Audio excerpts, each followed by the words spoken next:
Existe um momento na Bíblia em que algo extremamente estranho acontece. Algo tão incomum que o próprio texto parece mencionar rapidamente, como se fosse apenas um detalhe. Mas não é. Esse detalhe aparece poucos versículos antes de um dos maiores acontecimentos da história bíblica, o dilúvio. No capítulo 6 de Gênesis, surge uma frase que atravessou séculos levantando perguntas. A Bíblia diz que os filhos de Deus se uniram às filhas dos homens. E então aparece um nome misterioso.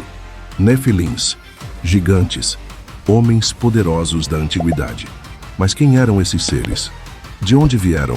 E por que aparecem exatamente no momento em que a humanidade começa a caminhar rapidamente para o juízo de Deus? Para entender isso, precisamos voltar ao cenário daquele tempo e observar com atenção o que o próprio texto bíblico revela.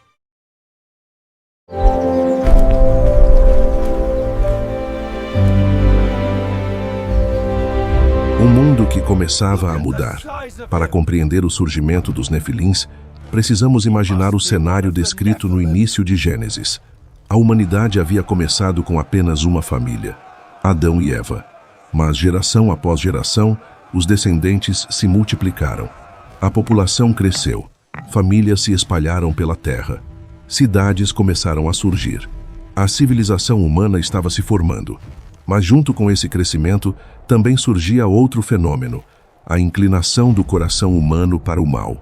Desde a queda no Éden, o pecado já fazia parte da realidade da humanidade. Mas agora ele começava a se espalhar com muito mais força.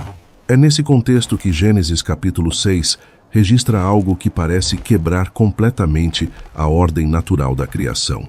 O texto diz: "Viram os filhos de Deus que as filhas dos homens eram formosas, e tomaram para si mulheres." A frase é direta, mas logo depois o texto acrescenta um detalhe que chama muita atenção. Ele diz: "Havia naqueles dias gigantes na terra."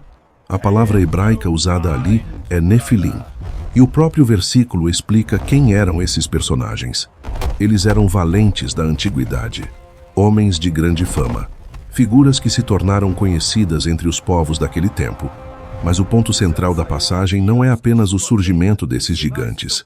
O ponto central é que eles aparecem logo depois daquele evento misterioso envolvendo os chamados Filhos de Deus. E é exatamente aqui que surge a grande pergunta: quem eram esses Filhos de Deus? Porque a resposta para essa pergunta pode revelar muito sobre a origem dos próprios Nefilins. E quando buscamos essa expressão em outras partes da Bíblia, começamos a encontrar algumas pistas importantes. A pista escondida na própria Bíblia. A expressão Filhos de Deus não aparece apenas no livro de Gênesis. Ela aparece também em outros textos do Antigo Testamento. E um dos lugares mais interessantes onde essa expressão surge é no livro de Jó. Ali encontramos uma cena impressionante. O texto descreve um momento em que os filhos de Deus se apresentam diante do Senhor. E entre eles está até mesmo Satanás. Nesse contexto, a expressão claramente se refere a seres espirituais, seres celestiais, anjos. Isso faz com que o texto de Gênesis levante uma possibilidade inquietante. Se a expressão estiver sendo usada ali da mesma forma, então o capítulo 6 pode estar descrevendo um momento em que alguns desses seres ultrapassaram limites estabelecidos por Deus.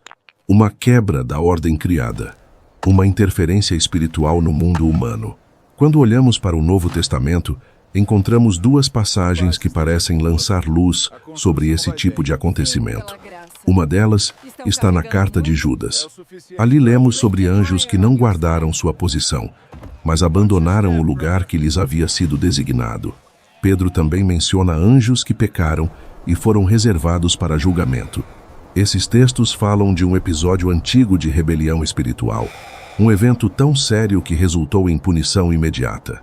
Quando colocamos essas passagens lado a lado com Gênesis capítulo 6, muitos leitores da Bíblia entendem que estamos olhando para o mesmo período da história, um momento em que algo profundamente anormal aconteceu. E é exatamente nesse contexto que surgem os Nefilins. Mas o relato bíblico ainda não terminou de revelar o que estava acontecendo naquele tempo, porque o próximo detalhe que aparece no texto mostra que o problema era ainda maior. O mundo que chegou ao limite. Logo depois de mencionar os Nefilins, o texto bíblico muda completamente o foco.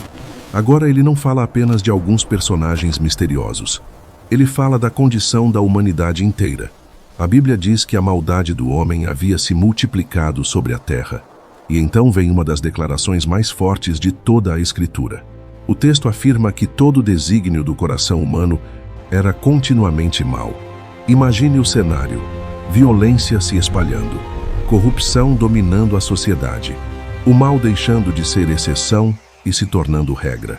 O mundo estava mergulhando em um nível de decadência espiritual e moral que nunca havia sido visto antes. A criação que Deus havia declarado boa agora estava profundamente corrompida. E é nesse momento que o relato bíblico revela a decisão divina. Deus anuncia que a terra seria purificada. O dilúvio não aparece na narrativa apenas como um grande evento natural. Ele surge como resposta ao estado de corrupção total da humanidade. Mas mesmo nesse cenário de escuridão quase completa, o texto revela algo surpreendente. Ainda havia alguém que caminhava com Deus. Um homem chamado Noé. Enquanto o restante da humanidade seguia seu próprio caminho, Noé escolheu uma direção diferente. E foi através dele que Deus preservaria a continuidade da história humana. Os Nefilins aparecem apenas por alguns versículos no livro de Gênesis. Mas o contexto em que surgem revela algo muito maior. Um mundo que havia se afastado completamente de Deus. Uma geração que havia ultrapassado limites espirituais e morais.